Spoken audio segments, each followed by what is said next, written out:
दिया recording studio Mohammadpur.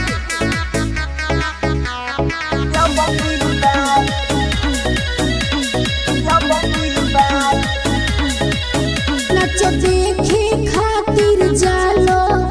ए राजा जी राती तोहर देखी के रहनिया हमर फाटत छाती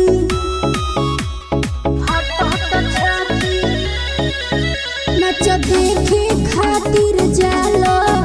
ए राजा जी राती तोहर देखी के रहनिया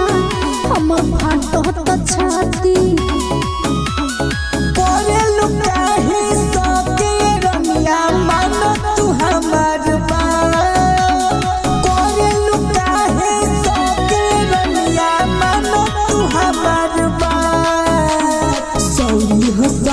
जान गलती नहीं करब अब की बार सौरी हो सौरी सुनाए जान गलती नहीं करब अब की बार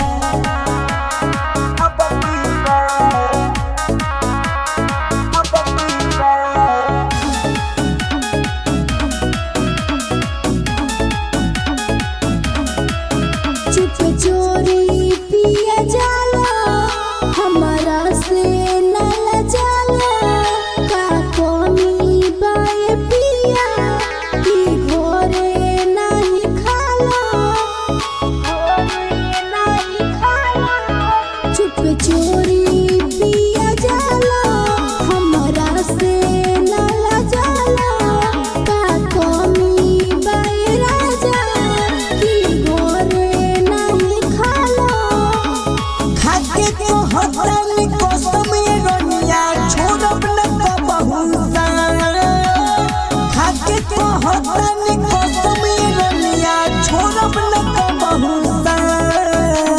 सौरी हो सौरी सुनाए जान गलती नहीं करब अब की बार सौरी हो सौरी सुनाए जान गलती नहीं करब अब की बार। दिया रिकॉर्डिंग स्टूडियो मोहम्मदपुर।